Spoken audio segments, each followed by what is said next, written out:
Welcome back to another episode of the Craftavore Tastes, and today we are digging into another little Connecticut beer, courtesy of my buddy Adam. Thank you so much, sir. In the form of Counterweight Brewing Company out of Hampton, Connecticut. This is their Superfluous IPA. Did a little bit of kind of background and research.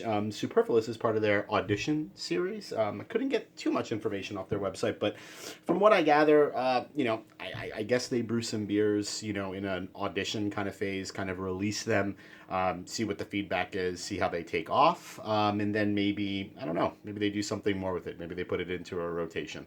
I'm not a whole, 100% sure, but that's what I would assume from audition series means.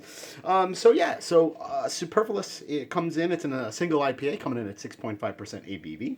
And I believe this one is double dry hopped with Simcoe, Mosaic, Columbus, and Citra. Yeah, so let's go ahead. I actually already poured the beer into a glass.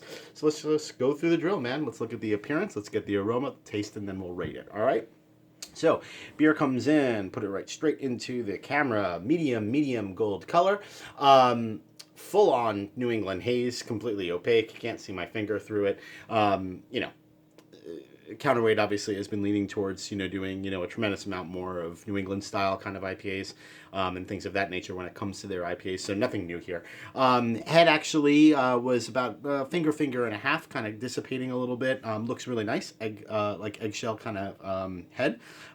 Looks really good. Hey, I've had a couple of, Counterweights beers, reviewed a couple on the channel. I love them all, so don't expect anything different from this one. All right, so let's go ahead and give it an aroma. All right. Very nice. Very nice. Getting kind of a little bit of, borderline kind of like almost earthy kind of ness. I'm assuming just straight from that Simcoe. A little bit of kind of like almost kind of orange or tangerine kind of notes. Bit of grapefruit. Middle of the nose is a little bit of pine. I'm even kind of getting some kind of lemony, almost like grassy kind of qualities to it as well. It smells super nice.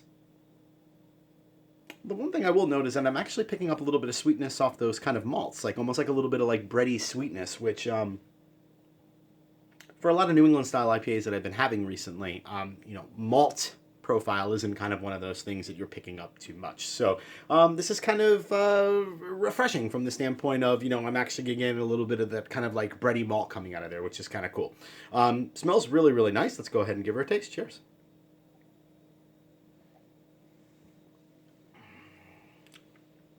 All right. So taste kind of follows through the nose.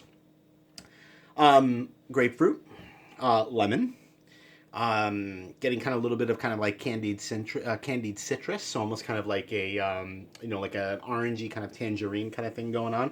A little bit of tropicalness there as well. But middle of the palate, yeah, definitely kind of coming through with a bit more kind of grapefruit, lemon, grapefruit kind of lemon middle of the palate, and then kind of on the end just a bit of pine there. Going back in for one more. Yeah, that's super nice. Straight up, from what I can tell, this is a drinking beer, right? 6.5% ABV, right? So I've been drinking a lot of double IPAs recently, and at the end of the day, it's kind of nice to kind of dial back that ABV and kind of go just to kind of to a single IPA every now and again, and a little bit of kind of lingering bitterness kind of going around, like hanging on the palate just a tiny bit, but nothing too nuts. Yeah, at the end of the day, this is a drinking beer. That's at least how I kind of view it. It's refreshing. It's kind of crisp. It's clean. I really kind of dig it. I kind of enjoy it. I know that obviously the recipe mentions specifically being double dry hopped. I don't get a tremendous amount of kind of like hop pungency of what you would, traditionally consider for double dry hopped beers. But I think it works in this beer. It's super nice. So let's go ahead and give her a rating, man. 4 caps. I can easily see myself kind of picking this beer up because of that refreshing and kind of crisp qualities. It screams for multiples, and it's kind of one of those beers that I think would work really well on a hot summer day, or, even maybe if you were, 1 or 2 of them while you were kind of mowing your lawn, right? Like, crisp, kind of refreshing, slightly different, I think, than what kind of Counterweight has been putting out recently. So yeah, really nice little beer. I think it's super good. I think it's well made. So 4 caps from the Craftavore Tastes. All right. So that'll do it for this episode. Hopefully you'll join me again for another episode where I drink, I review, I rate, and then I repeat. Cheers.